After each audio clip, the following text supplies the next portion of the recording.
terbunuhnya si Yono dalam pandangan Ahlussunnah wal Jamaah. Ini orang ini matinya dibunuh atau diapakan orang ini? Loh, saya tanya antum yang nanya ini, matinya diapakan? Dibunuh. Dia sebagai tertuduh atau memang orang yang berbuat? Tertuduh kan? Kalau tertuduh bukan dibunuh. Seandainya pun dia berbuat juga bukan dibunuh, harus diapakan? Disidang kan? Seperti orang yang korupsi, ketahuan, diapakan? Langsung dipenjara atau disidang dulu mestinya.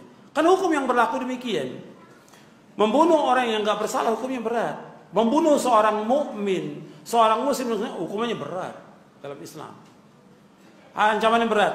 Sekarang untuk pelajaran bagi antum semuanya. Antum buka ayatnya. Ini karena sekarang ini darah itu dianggap satu hal yang remeh. Darah itu dianggap satu yang nggak ada harganya. Sebentar bunuh orang.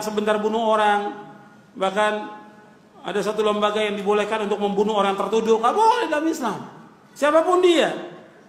Allah menyebutkan dalam surah An-Nisa, anda lihat di ayat 93. Allah berfirman dalam surah An-Nisa, "Wa may yaqtul mu'minan muta'ammidan fajazau jahannamu khalidan fiha wa ghadiballahu alaihi wa la'anahu wa 'adalu 'adaban 'azima." Barang siapa yang membunuh seorang mukmin dengan sengaja, maka balasannya apa? Neraka jahanam.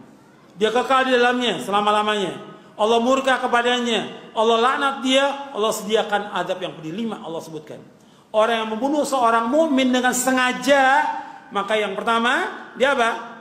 Balasannya apa? Jahanam. Yang kedua, kekal dalamnya selama-lamanya. Yang ketiga, Allah murka kepadanya. Yang 4, dilaknat orang itu. Dan yang kelima, Allah sediakan adab yang pedih. Jadi bukan masalah kecil, masalah darah ini.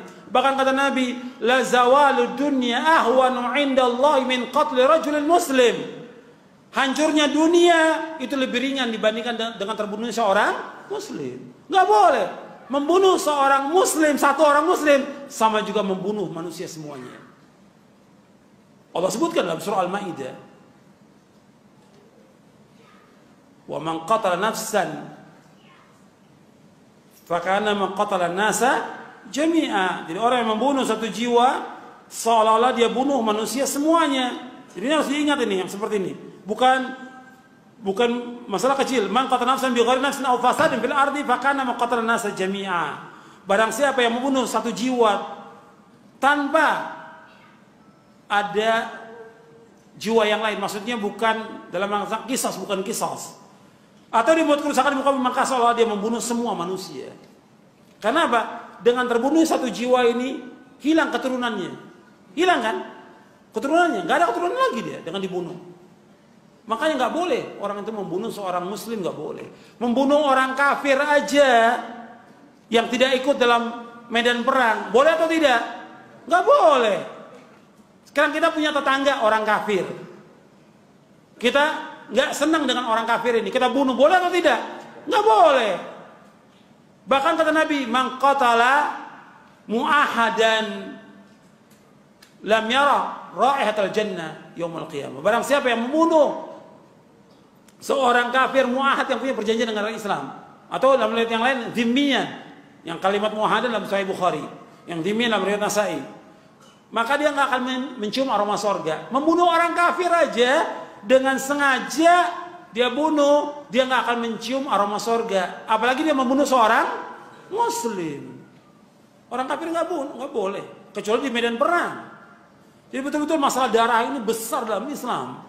Dan Allah akan tanya di hari kiamat. Maka yang pertama dihisab dalam hadis yang Sahih Bukhari, awalu ma yuqda bainan nasi fid dima. Yang pertama dihisab dari kiamat, yang pertama kali antara hubungan manusia dengan manusia tentang masalah darah.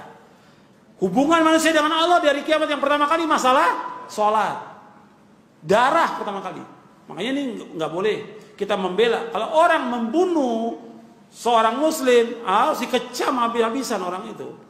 Apakah bentuknya lembaga atau nggak ada yang namanya ahlu sunnah membela orang membunuh orang lain, nggak ada itu bukan ahlu sunnah itu. Kalau ahlu sunnah dia akan membela orang muslim yang dibunuh, bukan membela orang yang membunuh. Oh, yang membunuhnya mungkin dia mujtahid. Dari mana dia mujtahid? Kapan dia belajarnya? Mujtahid itu orang yang alim, yang menguasai Quran dan Sunnah.